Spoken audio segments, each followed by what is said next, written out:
Dear Miss Shelby, this is my accounting of what I call the crippled Cougar caper. It was Monday afternoon. I was up in my office, doing nothing as usual.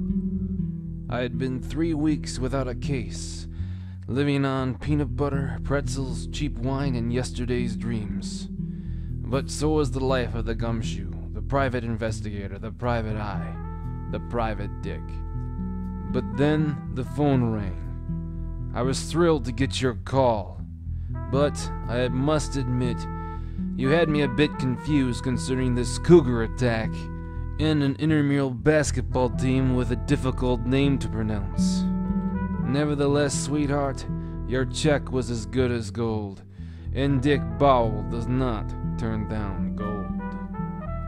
I begin my investigation by poring over hundreds of articles concerning cougar attacks, cougar-human interaction, and cougar physiology.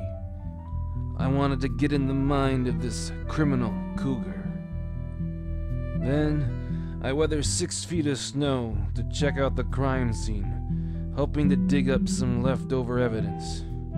However, I soon discover the cougar is not who it is, or should I say, who he is. The cougar is a man. I interview this man known as Cougar, and he tells me a mysterious assailant clocked him on the leg, incapacitating him for the intramural basketball game. I interviewed him thoroughly, but got no leads. I decided I'd look for evidence instead, and lucky me, there was some. The mysterious assailant left behind some hair follicles, which I collected and then sent to the laboratory for thorough testing.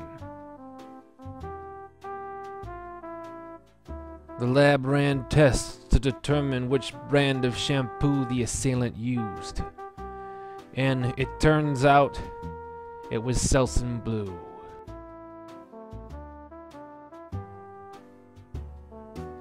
But I wasn't satisfied.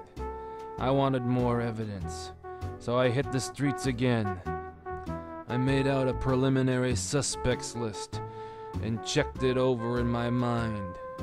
Therefore, I set out to collect more evidence. But it was all for naught.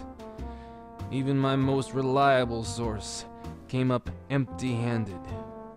Soon I learned that everyone on my suspect list had a perfectly good alibi.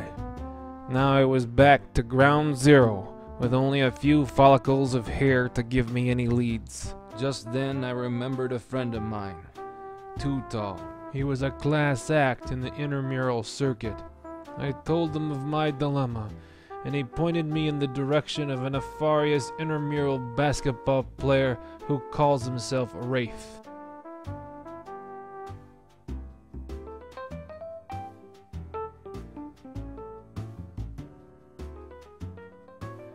Wraith was crazy, perhaps too crazy.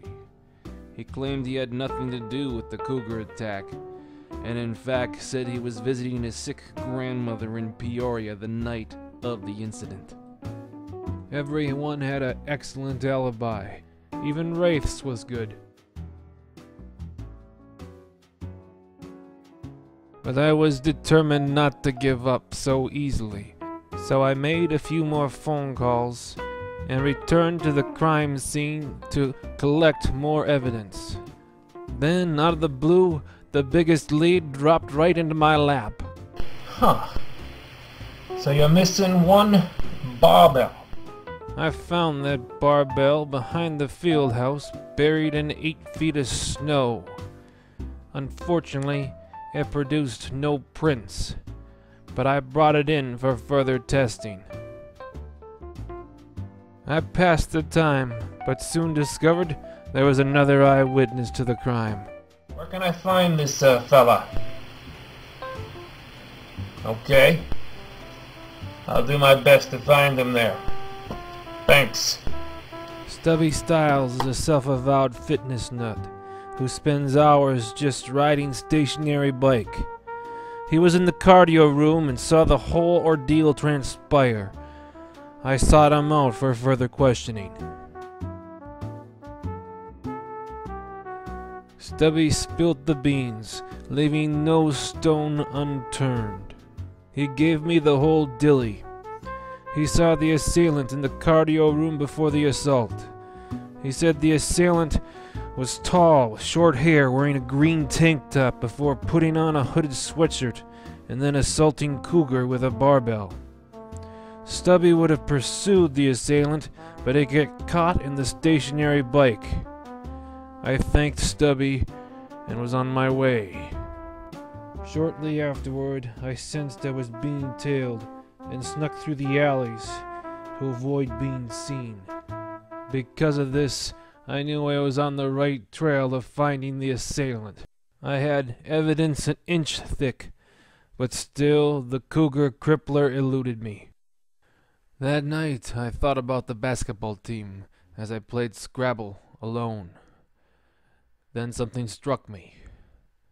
It was him. The best player on the team.